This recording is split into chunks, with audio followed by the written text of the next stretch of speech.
Father Yah, we come before you, just thank you right now for this day that you have made, Father Yah. We thank you, Father Yah. We know that this is a day that you have made and we should continue to rejoice and be glad in it, Father Yah. Father Yah, we just come against all forms of negative ruach, Father Yah. We come against ruachs of depression, Father Yah. Father Yah, we come against ruachs of anxiety, Father Yah. Yes, we come against suicidal ruach, Father Yah. Yes, Father Yah, we come against all ruachs of sickness, Father Yah, all ruachs of diseases, Father Yah. Father Yah, we just thank right now for just letting this mind be in us, Father Yah, that was also in Yahushua Mashiach, Father Yah.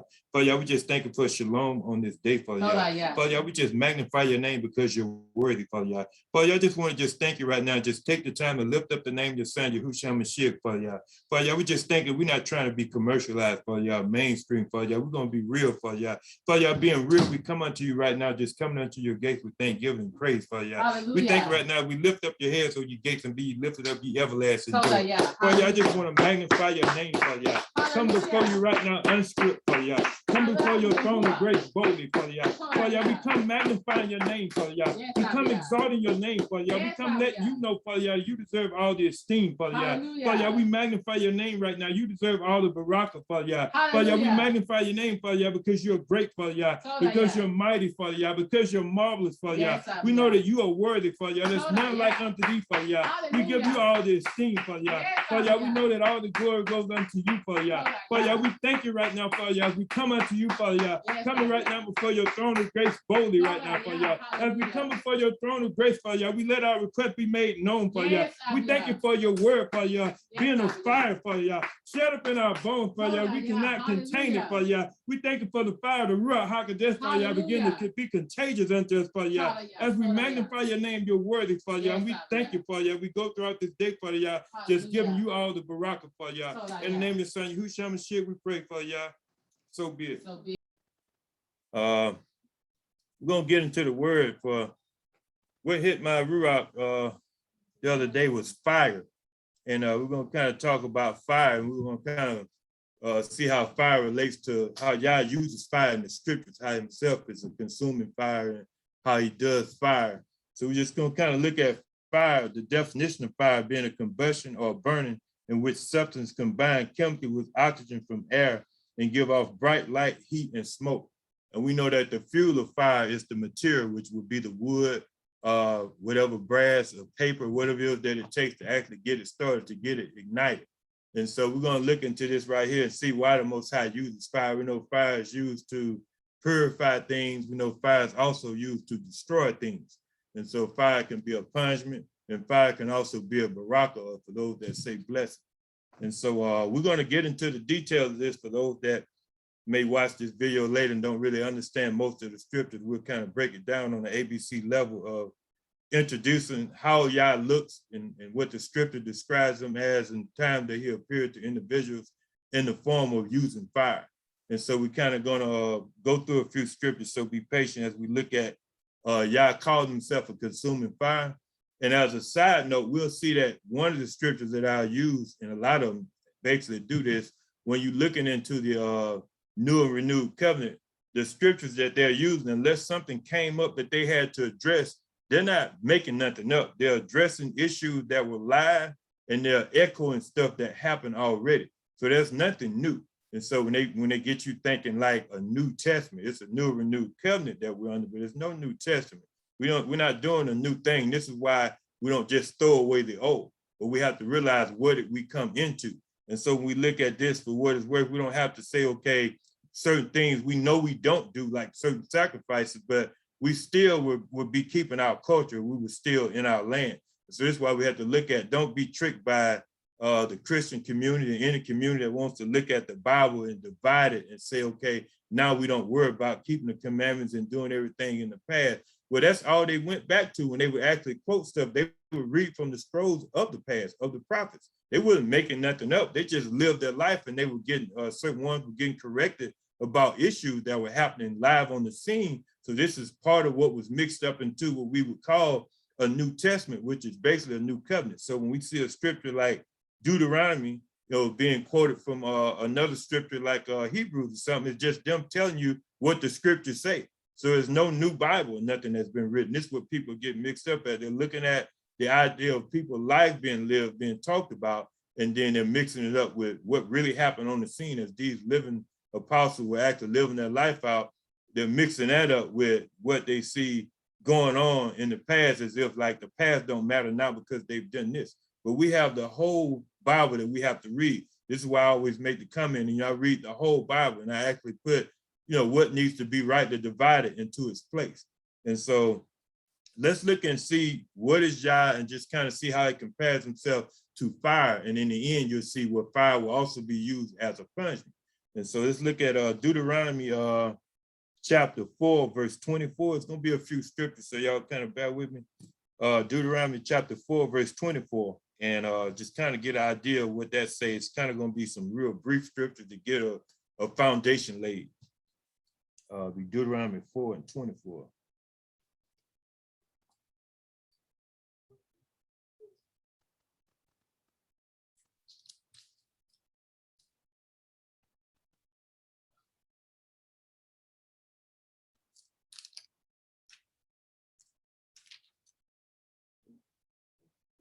Okay.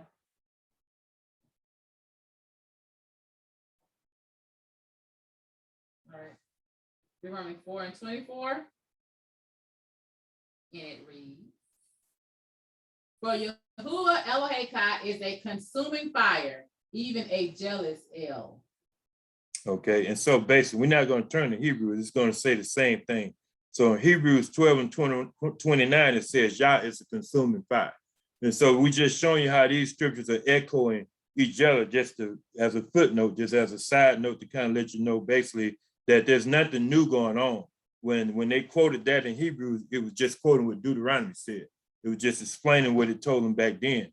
And so let's look at, we're going to turn to a few scriptures. We're not even going to turn to Genesis, where in Genesis 15, we can kind of talk about that when Yah, this is just to give an example of someone that may watch the video later and say, well, he didn't first appear only unto Moses. Well, he didn't really appear to Abraham in a fire. He appeared to Abraham in a vision. And Abraham had a vision. But as you get down to Genesis 15 and 17, it talks about the actual smoking furnace and a burning lamp, how it passed through the two places. And so in this particular case here, you have a situation where Yah is cutting a covenant with Abraham, letting him know that his people is going to be in bondage and that his seed is going to be like the sand of the sea and that things of that nature. So we're going to skip past that and get to Revelations. Let's look at more of how we explain Yah. And in the end of this, we're going to kind of tie in the Ruach HaKodesh, fire baptism and everything. So y'all just bear with me. So we're looking at Revelation chapter 1. And we're going to talk about, what we explain and how Yah looks is what we're trying to get to, and how we kind of can put this in the place of what he uses fire for. And it's actually coming off as his own image. You get good and bad from it. So let's look at Revelation chapter 1. And we're going to look at the 14th and the 15th verse of Revelation chapter 1.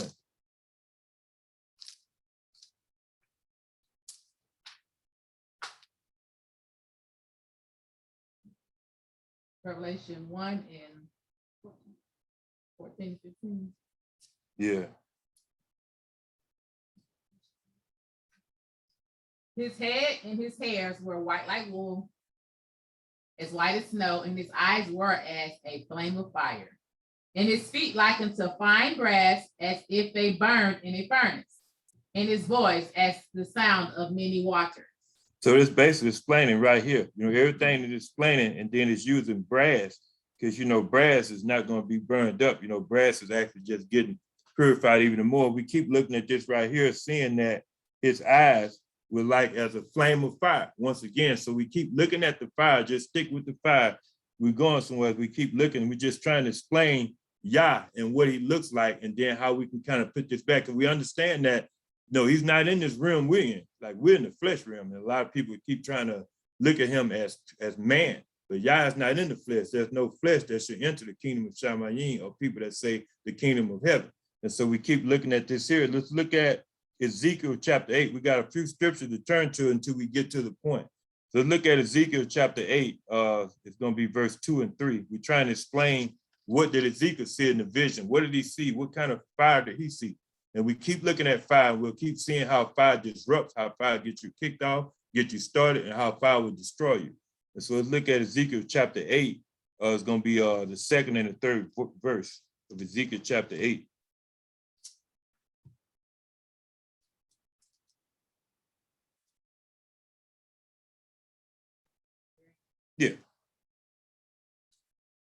Ezekiel 8:2-3.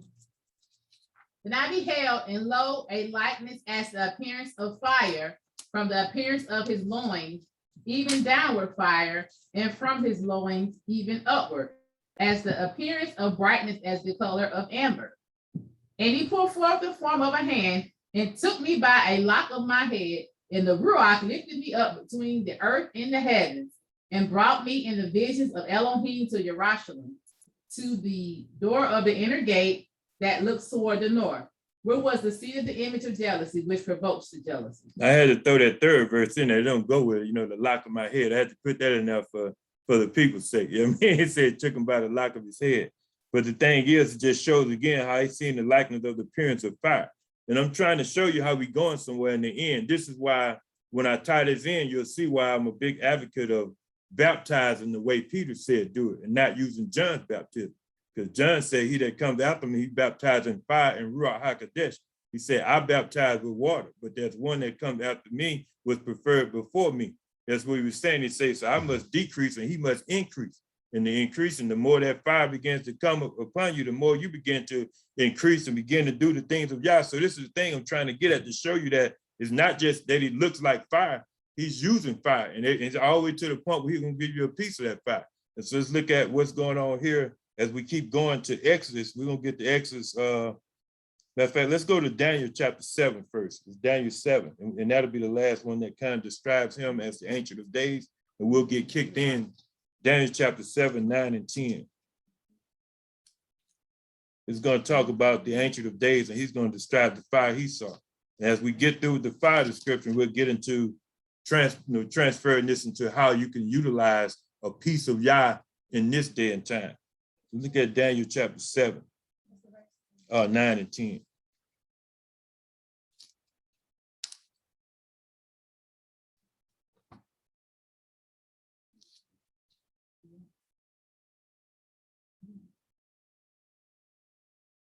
I'm sorry. It's okay. It's going to talk about the Ancient of Days. And once again, all we're doing is just explaining what Yah looks like. What did people see when they say they saw him? That didn't just hear his voice in the vision. What did they see when they saying they saw some form of image? How did he appear? So Daniel 7, chapter 7, verse 9 and 10. Yeah. I beheld till the thrones were cast down, and the Ancient of Days did sit, whose garment was white as snow, and the hair of his head like the pure wool. His throne was like the fiery flame, and his wheels as burning fire. Everything's on fire. I'm just trying to we don't just want to read, just trying to stop for a minute to explain everything in this scripture is on fire concerning Yah, because fire purifies. It's like he's not trying to, come in no other form. He's coming in the form of how he look and say he is a consuming fire. And this we have to look at. He's omnipresent. He's not in no one place. He has to dumb himself down to deal with each individual, but he's not in a position where he operates like how we operate, where we have to be, in one person's face at a time to communicate. He's everywhere at the same time. And so let's look at this here and go to the next one now. 10. Yeah. A fiery stream issued and came forth from behind him. 1,000 thousands ministered unto him, and 10,000 times 10,000 stood before him. The judgment was set, and the seats room were open. Yeah. So basically, looking at this, a fiery stream issue came forth from him. So this is the thing. Everything that Yah has going on, the whole setup is his image is he come in as a fire. And we don't want to get off subject, but as we look at the people that's dealing with him, everyone gives him all the barakah. They give him all the praise. They begin to lift up his name, to minister to him. So it's like he has his kingdom set up. And the problem with this situation is, him against the kingdom of darkness. Darkness can't stand in the presence of him. That's why he consumes it all. Everything gets purified. When you begin to get in a situation where you feel like your feathers are getting rough, you begin to feel like you're being tried real heavy, you're just going through the fire. You're just going through the fire. And most of the time when you're going in a direction the Most High don't want you to go in, he's going to appear to you. He's going to appear to you. It's going to seem like you're on fire in that situation until you get the fire of Yah. And this is what usually happens. Everybody that Yah appears to, he gives them some instructions. When he appeared to Abraham, he told him, look, you got to leave your father's house and go where I'm telling you to go. And he had to leave that land there because that land they was doing worshiping false gods and stuff of that nature. And so when he appears to Moshe, he's letting him know what he has heard. the fire, the pressure it got on. We're going to get into that where the pressure began to get so heavy until he began to say, okay, look, I done heard the oppression of my people. I done heard their cries. This is what I need you to do. So he appears to Moshe. And so we're going to go here and we're not going to turn to a lot of these scriptures, but in Deuteronomy 5:26, it say the mountain was on fire. And Yah began to actually speak through the mountain. And it's the whole mountain was on fire. And it's like, it was just, this is like crazy. It's like everything that's going on and the people begin to shake and get, just terrified. It's like at one point they didn't want to hear him no more. They wanted Moses to talk back to them. And in the beginning, they felt like they was big enough to hear him just like Moses could. And that's the thing, when Most High calls certain people, a lot of people don't realize that you're not even worthy to even deal with the way the Most High deal with certain individuals, certain stuff he may have them doing, in certain ways he may want them to move and come off. You're not going to be able to deal, with the Most High in that manner because you haven't been chosen. I'm saying many are called, but few are chosen. And a lot of people that are called, it's just like the scripture, when it talks about you may have 10,000 instructors, but not but few fathers. Same thing. So it's like everybody that you have is not going to be set up to be a direct in position to be speaking in your life, or neither are you going to be in direct position to speak to certain people until you get the okay from the Most High. This is where we have the situation where, not to get off subject, where ministers all of a sudden, have to, retire, or they say, okay, look, I'm stepping down for the ministry. Well, most of the time when these people, if they're hearing from the Most High, I haven't seen not one person I read in the scripture step down until it was over. Everybody went on until they began to get old and stricken in age, and then the Most High would bring the next one on. When Moshe left, he was old, he died, Joshua took over. It was no situation where you see Moses saying, I'm tired and it's too much. When it got too much, what happened? Y'all made provision for him. Remember when the pressure got heavy? Jethro came to him and said, you can't do this. This is too much. You need to get some men. And he began to get 70 men and take on the spirit of Moshe to help minister. He kept going. He didn't stop because he was tired. That's the problem. They stop because they're tired because they ain't with Yah. If you with Yah, he gonna make provision. He gonna tell you what you mean you retiring from what? This isn't a job that you have with someone that's paying you on. You look, that's carnal. That's why they can say that, because they're carnal. If you're carnal, or if you're doing something that the Most High didn't tell you to do, you're gonna have to retire from it. This don't make me tired. My wife would tell you, I stay up to 4 in the morning just in the word, reading it. I'm fine. Flesh may get tired, but I'm not tired like, oh, woe is me. What am I gonna do? What am I gonna talk about?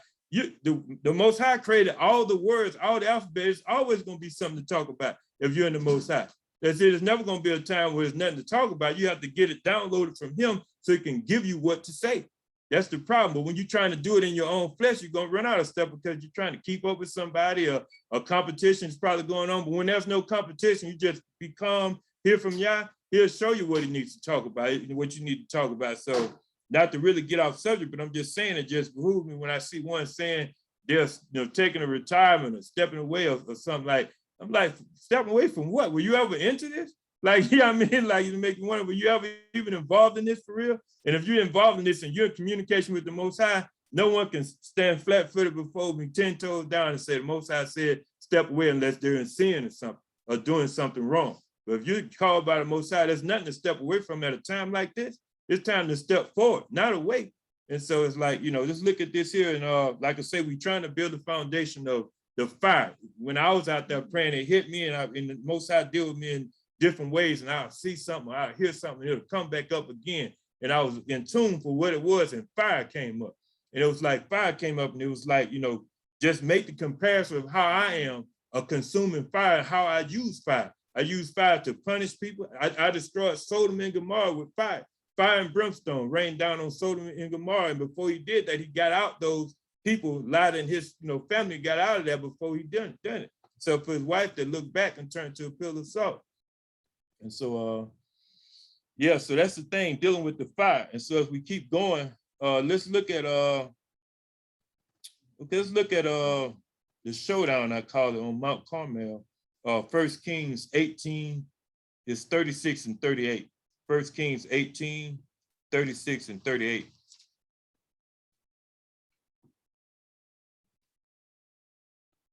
What's the verse again? 1 Kings chapter 18, verse 36 and 38. Going to be Elijah dealing with Ahab.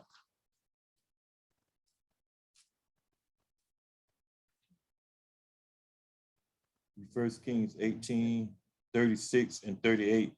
Mount Carmel is basically what we're going to be talking about, how Yah actually used fire to prove himself. And it's saying the Yahoo, in King James say to God, who answers by fire, let him be the true and living Elohim. And it came to pass at the time of the offering of the evening sacrifice that Eliyahu, the prophet, came near and said, Yahuwah Elohei of Abraham, Yitzhak, Isaac, and Jacob and Yashra'al, let it be known this day that you are Elohim and Yashra'al, that I am your servant, and that I have done all these things at your word. Hear me, O Yahuwah. Hear me, that this people may know that you are Yahuwah Elohim, and that you have turned their heart back again. Then the fire of Yahuwah fell and consumed the ascending smoke sacrifice in the wood, in the stones, in the dust, and licked up the water that was in the trench. And so this was just giving the short version of the showdown at Mount Carmel, when you have all the prophets of Baal and they kept running around, of course, trying to chant and stuff, trying to get their, God, whoever they were serving, the answer. He never came out, and Elijah was mocking him, saying, peradventure he was asleep or taking a nap or on a journey and all this stuff here. So as you get back down to the end, you get down to here, and you see that before we get to all that, for the sake of reading a lot of scripture, Elijah took water and he poured it. He kept pouring the water. He began to soak up everything. So therefore, when Yah came down with the fire, there'd be no excuse, no misunderstanding that he burnt it all up. He said, I'm gonna wet it down. I'm gonna pour the water in the trench. And said, licked up the water out of the trench and everything. So this is how Yah is using fire now, once again, to express himself. He's showing you that, I'm gonna answer, and I answer with who I am and what I am, and that's fire, a consuming fire. When you get out of the flesh, you'll realize that even the angels, these light beings, they're in the form of light. They're in the fiery form. They're not in the form of the flesh. This flesh form is what we're used to. But when we take on our other form, it won't be a form of flesh. And so, and that's what we want to look at, just to show, even then he began to show King Ahab who he was. We know after this, Ahab died. But in this particular case, he's still living. And so let's look at 2 Chronicles chapter 7 and verse 1 through 3. Sorry for all the scripture, but we got to use them to kind of explain. I know most people don't really do nothing but talk. I'm a verse man. 2 Chronicles chapter 7, verse 1, 2, and 3. This is Solomon.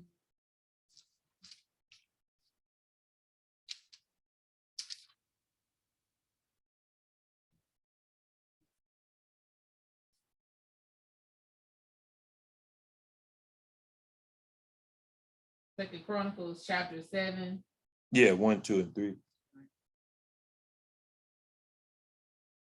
Now, when Solomon had made an end of praying, the fire came down from heaven and consumed the ascending smoke offering and the sacrifices, and the glory of Yahuwah filled the house.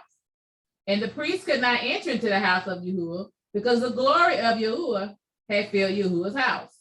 And when all the children of Yashra'al saw how the fire came down and the glory of Yahuwah upon the house, they bowed themselves with their faces to the ground upon the pavement and worshiped and praised Yahuwah, saying, for he is good, for his mercy endures forever.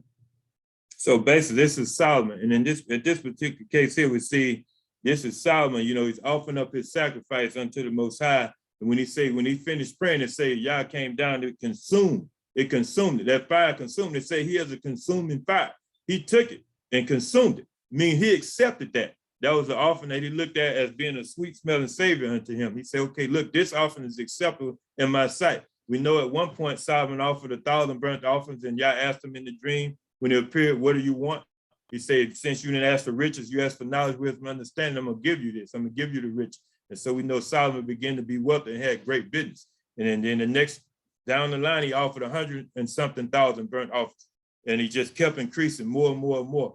And so this is what we have going on here. So the Most High is using fire to once again express himself. And we're getting there. I hate to have so many scriptures. We tried, I narrowed them down. It was so many, because there's so many that gets to the point of showing you who is Yah and how he operates.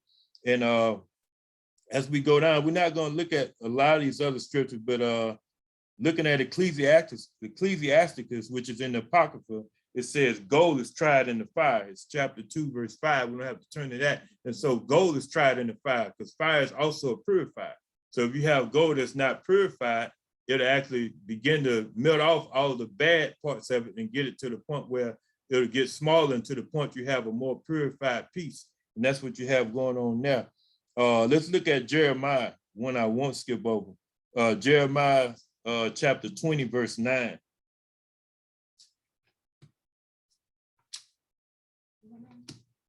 Jeremiah 20 and 9.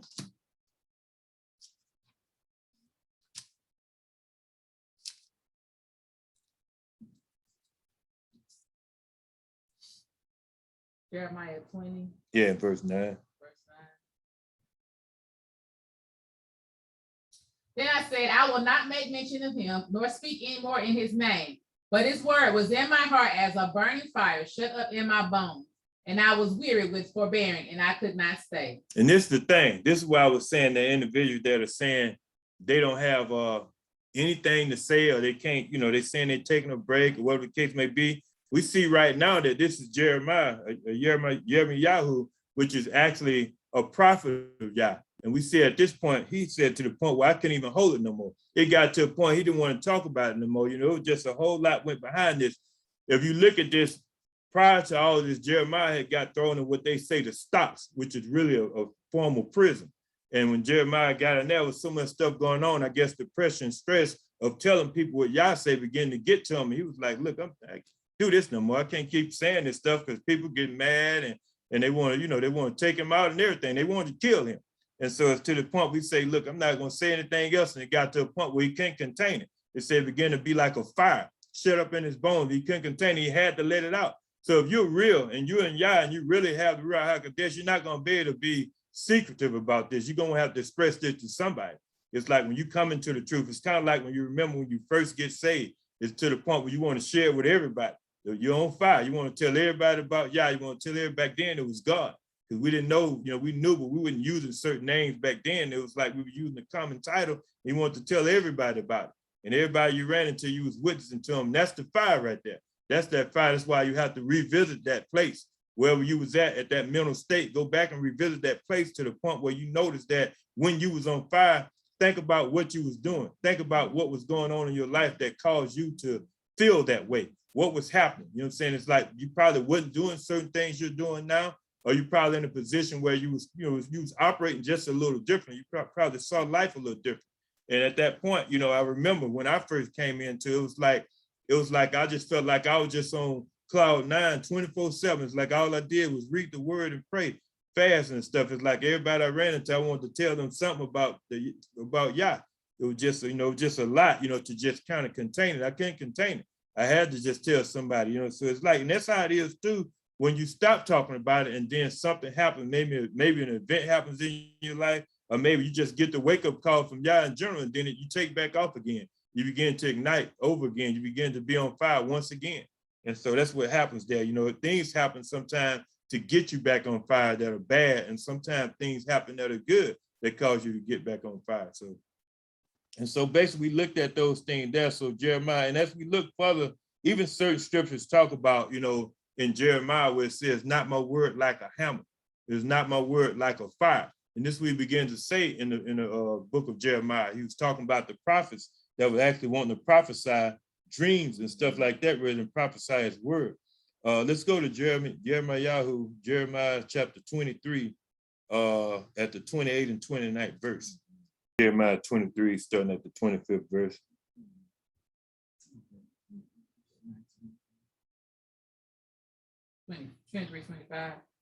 Jeremiah 23 starting at the 25th verse. Yeah. I have heard what the prophet said that prophesy lies in my name, saying, I have dreamed, I have dreamed. How long shall this be in the heart of the prophets that prophesy lies? Yea, they are prophets of the deceit of their own hearts. Which think to cause my people to forget my name by their dreams, which they tell every man to his neighbor, as their fathers have forgotten my name for vow. The prophet that has a dream, let him tell a dream. He that has my word, let him speak my word faithfully. Pause right there. And we're going to go to the next verse. This is the thing. So when you have a dream, the Most High can appear to you in dreams, but We have to stop thinking that every dream is just a prophetic dream straight from Yah all the time. And every dream is not a word from Yah. You know, you got dreams are not the prophecy of Yah in detail every time when you dream. That's why when they say, he that has a dream, let him tell the dream. That means you tell the dream as the dream. And if it turns to be a prophet, it'll unfold. But when there's a word, you tell the word, unless Yah appears to you in a dream and say something. A dream that you have, that's an event that you have, that's a dream, doesn't always mean this is a word from Yah, because you got excited that you dreamed something or dreamt something. That's not, this says, he that has a dream, say, let him tell the dream. Don't tell somebody that Yah told me, thus says Yah, tell them I dreamed this. And the person can pray about it and see if they think that meant something or what it didn't mean. He said, he that has my word, let him speak my word. So dreams are not equal to prophecy every time, according to this right here. And so that's what we need to look at. And a lot of time in the realm of things in the spiritual world of Christianity, most of the time, people that are the prophet that have dreams make every dream a prophecy. Every dream is not always a prophecy. Some dreams may be something that Yah is showing you, but this is not lie. Say, let Yah be true and every man be a liar. It say, he that has a dream, let him tell a dream. He that has my word, let him speak my word, and let him speak it faithfully. And so we have to know not to mix up your dreams with the word of Yah. Sometimes we have to realize sometimes he can give you dreams to show you something you need to be doing or praying, or it may be something totally different, but this here is separating right here. It's not saying you can't have a prophetic dream, but we don't want to live into a ministry of prophetic dreams. This says, he that has a dream, let him dream a dream. He that has my word, let him speak my word. Go ahead.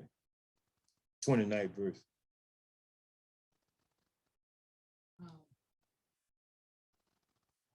Is not my word like as fire, as a fire, says Yahuwah, and like a hammer that breaks the rocks in pieces? Okay, so basically we just want to look at this. It says, not my word like a fire, and that's the hammer that breaks the rock into pieces. Going to the third one. Therefore, behold, I am against the prophet, says Yahuwah, that steal my words, everyone from his neighbor. So he just goes on and on and on and on about that. So that shows there's nothing new under the sun. Like everything that you see happening now was happening back then. We see it like that, you know, like you see all kind of stuff going on that was going on back then happening now. But the point is, he says, not my word like a fire. You know what I'm saying? So my word is as a fire, basically, in this here. And so as we look down, we're seeing that Jeremiah said it was once again like fire shut up in his bone.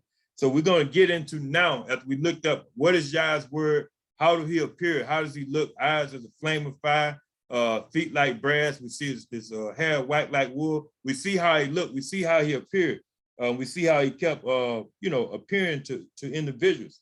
Let's look at Exodus chapter 3. And that'll be our last one in the Old Covenant. Yeah. Going to start off at the first verse. Now Moshe kept the flock of Yithro, his father-in-law, the priest of Midian, and he led the flock to the backside of the desert and came to the mountain of Elohim, even to Horeb. And the angel of Yahuwah appeared unto him in a flame of fire out of the midst of a thorn bush. And he looked, and behold, the thorn bush burned with fire, and the thorn bush was not consumed. That's just it. Just wanted to look at that here. And want to look at the whole deal to see that now how he appeared unto Moshe in that bush. And the bush was like a fire. It was not being consumed, and it caught Moshe's attention. So it's just showing how the Most High once again came in the form of fire. And now I want to look through all that, because we see as we go through all that, he's trying to get him to go to Pharaoh. He heard the crowd of people. He wants to let him know that Pharaoh has to know that he needs to let the people go. And so let's look now into the new renewed covenant and look at what the fire turns into now as we begin to deal with the Ruach HaKodesh. Look at Matthew chapter 4.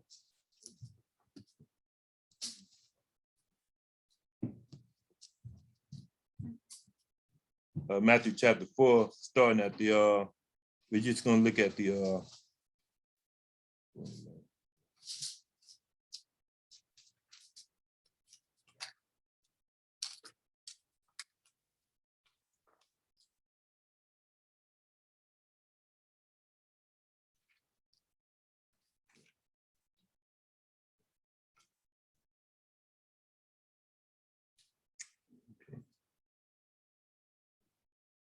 in fact, go to Acts. Just go to Acts chapter 2 for me. 2, verse 3 and 4.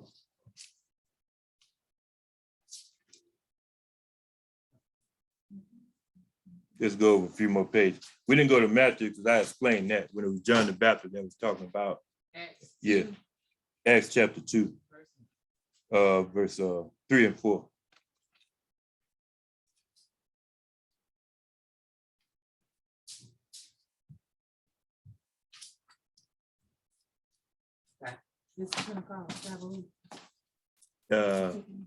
Yeah, Acts 2, verse 3 and 4. Okay. And there appeared to them divided tongues as of fire, and settled on each one of them. And they were all filled with the Ruach HaKodesh, and began to speak in other tongues as the Ruach gave them to speak. Okay, so basically it's saying there appeared unto them cloven tongue as of fire. So now we're getting into the actual fire of Yah through the Ruach HaKodesh. So why did he use fire in the cloven tongue? Why did he use fire as the comforter that he was going to send? Why did fire come in that form? The fire came because that's the way he is. That's what he gave you, a piece of him. You're supposed to have it, say the Ruach, which is spirit, supposed to be a part of Yah, right? So it came as fire. And that's the thing. What else would he send? Ice? So we got to think about it. So he sent that fire. And that's what we got to look at. So looking at the fire for what it is, this is how he's using himself. So he's not making up anything. He's actually giving you a piece of him. This is why I'm a big advocate of, like I was saying about the baptism of Yahushua HaMashiach, no longer doing it John's way, because remember, John explained that he that comes after me was before me. So John began to let you know that I baptized with water, but he baptized with fire and Ruach HaKodesh. And so that's pretty much what we have going on as we get into the new and renewed covenant. We have the fire of Yah that's supposed to be inside of us. It's supposed to be inside of us. That's why it was back then, even before we get to the point, the word of Yah was on fire in Jeremiah. But now we have the fire of Yah inside of us through the Ruach HaKodesh, and we receive it set apart Ruach. And so let's look at Revelation chapter 20. Yeah, Revelation chapter 20.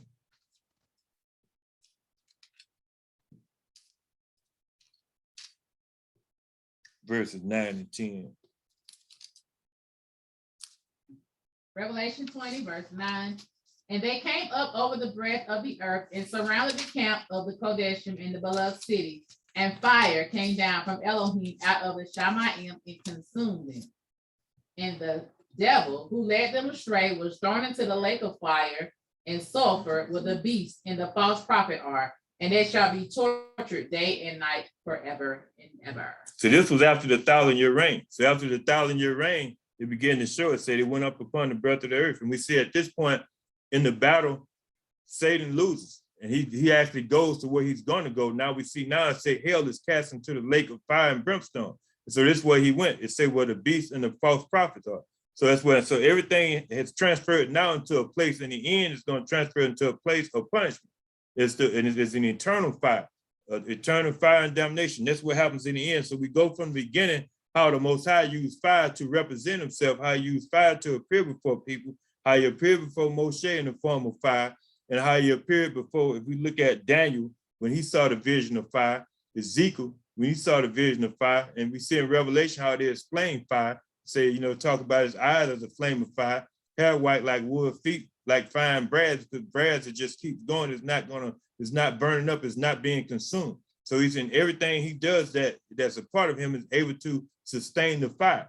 And we see what's going on at the end. He's using the fire. He used the fire for punishment. He used the fire so you can have a piece of him. He used the fire to introduce himself. He used the fire, just to destroy everything at certain points. So it's like the fire is used in all aspects of life when we look and kind of relate it to how Yah is. That's why he say he is a consuming fire. So he used fire to relate to us in every area. And this is what we have to look at. So fire also, like I said, is a purifier also. And so we see this right here, it just makes me think about in this day and time, the fire of Yah and the Ruach HaKodesh, how we can use that fire to actually do things in the kingdom of Yah. We don't have to actually be in a position where we are dumb, because the Ruach HaKodesh say that, which is the spirit of truth, will reveal all things unto us.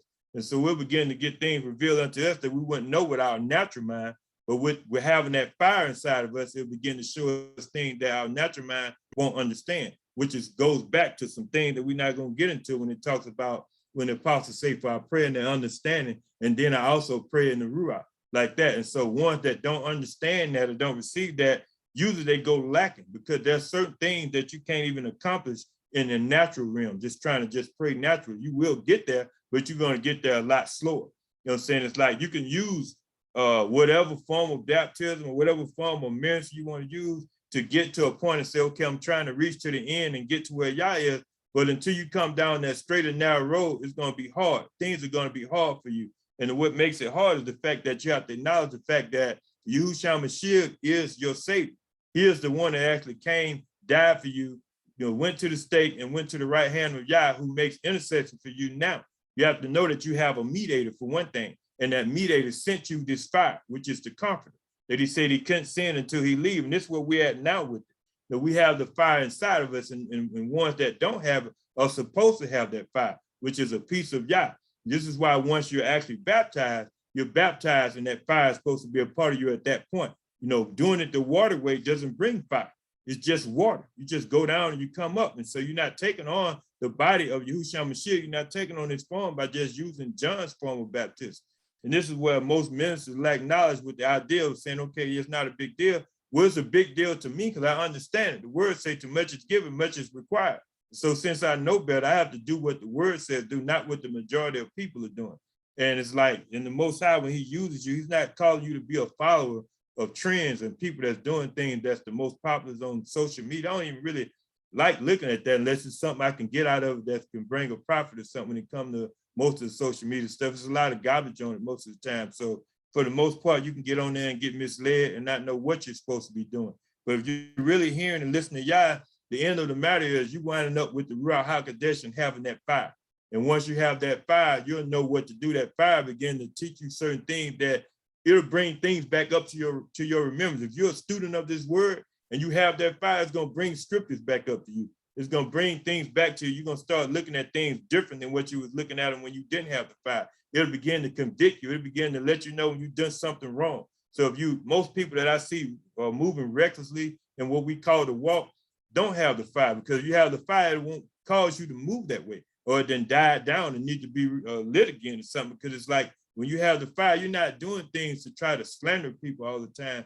You're not ridiculing people's name all the time and just trying to be confrontational all the time. If you're doing that, this begins to be a part of you. It's like a person that you see that lies all the time. We call them a liar, and they begin to be known to be a liar. We know this person always lied. Same thing with somebody being a slanderer, somebody being a backbiter, somebody that's being a talebearer or something like that. We know they're going to be someone that starts mess. And so we have to look at this. If someone is on fire, when you're dealing with them, you know they're going to be on fire. You're going to notice when they come to you, it's something different about them that's about them. When you used to be on jobs back in the days, people would always notice something's different about you.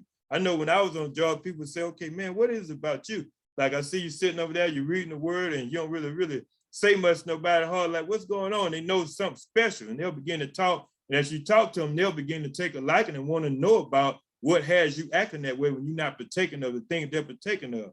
Guys may be carrying themselves in a way that's unseemly, carrying on about women and stuff. And I'm over there in my area, not wanting to be a part of it. They show you, oh man, I'm good, I don't want to see it. They say, okay, now don't even show him, man, he don't want to entertain it. And they'll have respect for you because you're taking a stand. That's that fire that's calling you not to partake. That's why I tell you not to sit in the seat of the scornful in the book of Psalms. You know what I'm saying? Like that. So like you're not supposed to, be quick to run to crowds of disobedience and stuff of that nature. That's why I say come out from amongst them and be separate, says Yah. And when you have that fire, the fire is going to separate you. Fire separates everything. When fire's around, fire is contagious. So if fire's around something, it's going to cause something else to get on fire. That's how it goes. So if it's not wanting to get on fire, it stays away. And since so when I see something, if I see a fire, the first thing I'm trying to do is get everything from around that fire that I don't want to get burned in the fire. And that's what's going on. So people that don't want to actually be a part of what you got going on, they will stay away. They don't want to be caught on fire. They don't want to get to a point where they can have a piece of what you have because they feel like, hey, they may get burned. And that's what'll happen. If they're not genuine, they will get burned. That's why you have to be careful with who you're entertaining, because the word tells you that one water and another planet, but it's Yah that give the increase. And so most of the time we'll get burned by people trying to give the increase all at once and watering and plant. You can't do it all. It's like you may tell a person the word, Yah may use another person telling, and they water, and then it's the increase come from him.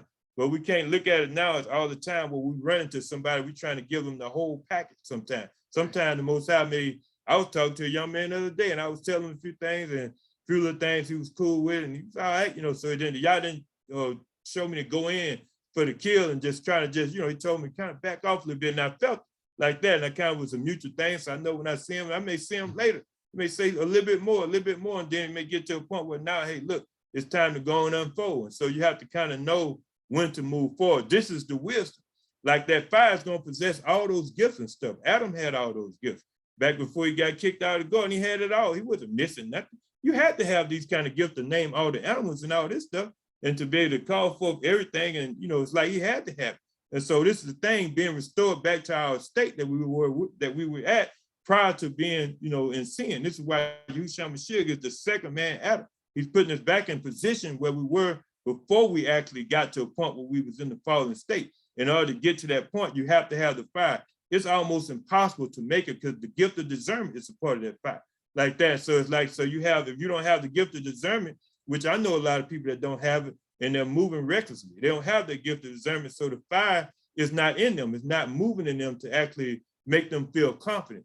And so even when you in Yah, everything is not going to be peaches and cream. All messages is not going to be popular. It's like some stuff you never know who it's for. Like when you actually involved in Yah, sometimes you'll have you saying something. It may be for just one or two people, or someone down the line later may say, okay, look, now this is for me now. But it's like, we can't take that selfish stand either. That's what goes back to trying to win a person over all at once. You're not going to save everybody, not going to be able to minister everybody, but the fire will show you at what point, when to do what, who's actually going to be caught on fire by dealing with you and who won't. And this is how we have to use it. So with this fire, it actually brings forth wisdom, knowledge, and understanding. It puts you in a position where you'll know which way to move and which way not to move. Because if you don't have it, what it'll cause you to do is fall in a hole. And you begin to say, okay, which way did I go wrong? Well, you have to go back and figure out, where did you leave Yahushua Mashiach at? Where did you drop him off at? Go back and get him. Go back and get him. And that's the thing. Go back to whatever state you were at when you were on fire to get back on fire.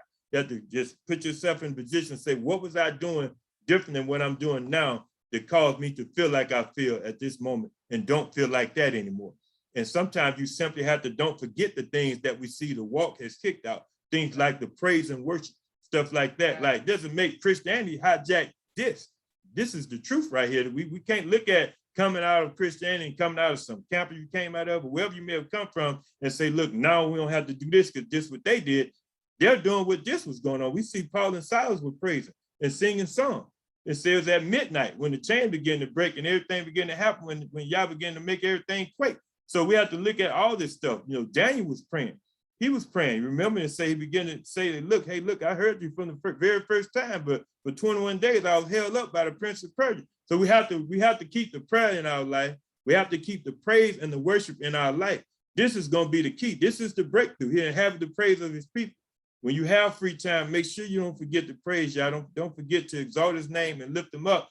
The book of Psalms, you read the book of Psalms. David wrote most of it. It's all about singing praise and psalms unto Yah. Right. Yeah, music is involved. It's a lot of music in there. They use string instruments and everything, but the music is not supposed to drown out the message. It's supposed to be a balance where you're supposed to have it where if you hear a minister playing music, preaching at the same time, if it's soft music, it's fine. But if it's drowning out the message and the people got to get emotional in order to deal with him, then it's about getting you emotional, not the message.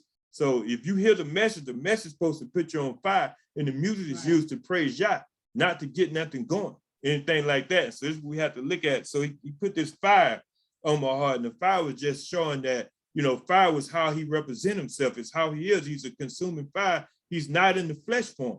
This is why when sin comes in the way, he has to burn it up. And when sin is being burned, it causes you to be convicted, cause things to go wrong in your life. Everything start falling down because it's some error that you're lacking in. It's something that you're not doing. It's something that you're not doing that you were doing that's making you miss out on what Yah wants you to do. He desires that no one perish. He desires that no one be broke. None of this stuff going on. Like, you won't need none of this stuff. Just get back to the praise, worship, and exalting Yah's name, looking at the word, and begin to make sure that you walk according to the commandments and do all that you can do on your own ability. And he's not going to forget about you. Like, the only way Yah forgets about individuals, they begin to be self-centered and start doing some agenda that's not of Yah, and they're actually going against the grain. He's not trying to bless something that you created that he don't want, you to do.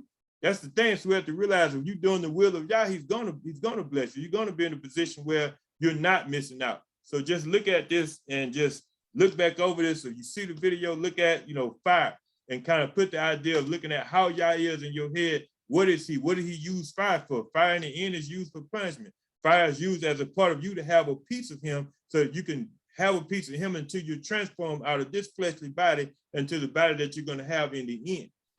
And that's pretty much it. Just want to look at the fire. And it's just so much more about that. We can't just look at all those scriptures of fire. We just want to narrow it down and see now we need the fire of the Ruach HaKodesh.